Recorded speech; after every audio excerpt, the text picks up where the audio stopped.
नमस्कार मंडळी, आम्ही मालवणी या चॅनलवर मनापासून स्वागत आहे। हे बघा, मस्त मुगाची डाळ घालून मी कांदा पातीची भाजी करून दाखवणार आहे। चला तर मग आपण ही रेसिपी पाहायला घेऊया।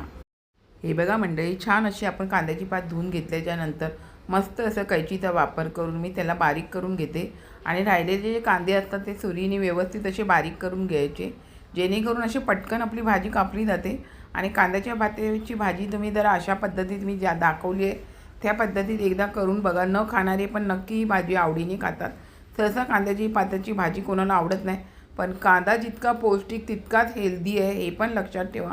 आणि तुम्हाला जर अशा प्रकारे भाजी करून खाता येईल तर नक्की अशा प्रकारे तुम्ही भाजी करा, मस्त अशी होते। आता मी एका कढईमध्ये तेल घालून घेतलं, 1 चमचा जिरं घालून घेतलं आणि 5 ते लसणीच्या पाकळ्या छान अशा बारीक करून व्यवस्थित अशा भाजून द्यायच्या। व्यवस्थित लसूण भाजली गेल्याच्या नंतर आपण जे कांद्याच्या पातीचे कांदे जे बारीक केलेले ते आपल्याला ह्यामध्ये घालून घ्यायचे, कारण त्यामध्ये थोडासा टणकपणा असतो। आणि मग ते आधी घालून घेतले आणि व्यवस्थित असे परतवून घेतले तर ते त्यामध्ये छान असे शिजले जातात। आता मी काय करते, हे व्यवस्थित असे परतवून घेते। व्यवस्थित परतवून घेतल्याच्यानंतर छान असे शिजले गेल्याच्या नंतरच आपल्याला ह्यामध्ये टोमॅटोचा वापर करायचा आहे। तुम्हाला जर हिरवा असतो, कच्चा असतो ना, तो टोमॅटो जर मिळाला तर तो टोमॅटो पण ह्या भाजीमध्ये वापरला तरी चालतो। तो पण वापरून मस्त अशी तुमची भाजी होते। आता यामध्ये मी लाल असा 1 टोमॅटो येतो बारीक केलेला, तो यामध्ये घालून घेते। आणि टोमॅटो वगैरे छान असा नरम होऊ देण्यासाठी मी त्यामध्ये जेवढं मला भाजीला मीठ लागणार आहे तेवढंच आता हाताबरोबर मी ह्यामध्ये घालून घेते।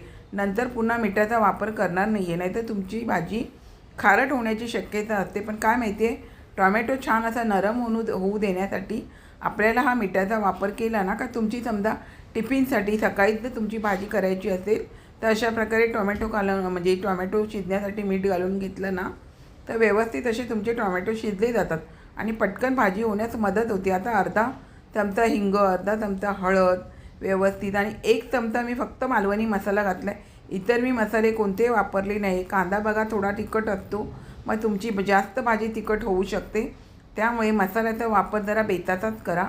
अर्धा 1 तास मी मूग डाळ भिजत ठेवलेली ती पण यामध्ये घालून व्यवस्थित आपल्याला ही मूग डाळ यामध्ये परतून घ्यायची। कांदा टोमॅटोला पाणी सुटल्यामुळे व्यवस्थित आपली ही मूग डाळ शिजून जाते ह्याच्यामध्ये। पण आपल्याला मूग डाळ व्यवस्थित शिजली गेली पाहिजे, त्याच्यासाठी आपल्याला झाकण मारून शिजवायची आहे। अजिबात मी पाण्याचा वापर करत नाही आहे, कारण आपण मूग डाळ चांगली पाण्यात भिजवून घेतलेली आहे, त्यामुळे ही व्यवस्थित यामध्ये शिजली जाते।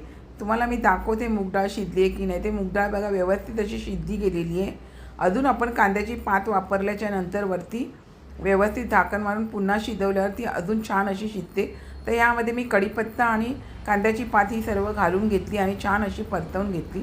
व्यवस्थित परतवून घेतल्याच्या नंतर आपल्याला पुन्हा त्यावरती झाकण मारून आपल्याला ती भाजी चांगली शिजवून घ्यायची आहे। आता ही व्यवस्थित अशी परतवून घेतली। आता मी यावरती झाकण मारून मस्त अशी भाजी शिजवून घेणार आहे। मी आधीच मीठ घातलं आहे, त्यामुळे नंतर मीठ घालायची गरज नाही।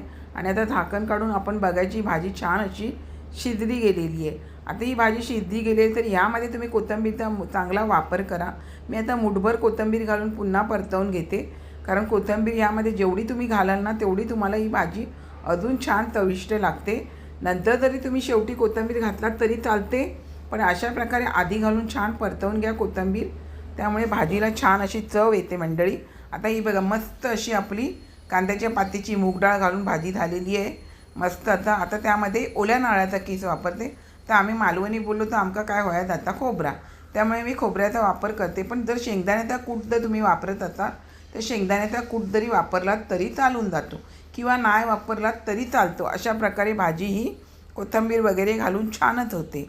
तर हे बघा मस्त अशी आपली भाजी झालेली आहे आणि मस्त अशी कांद्याच्या पातीची मी सुक्की अशी भाजी केलेली आहे। बघा कांद्याच्या पातीची भाजी बुळबुळीत असते, पण तुम्ही खोबरं किंवा शेंगदाण्याचा कूट वापरला ना तर त्याचा बुळबुळीतपणा तुम्हाला ना म्हणजे दिसत नाही एवढा, व्यवस्थित भाजी होते। आता मी गॅस बंद करून छान अशी कोथिंबीर घालून घेतली।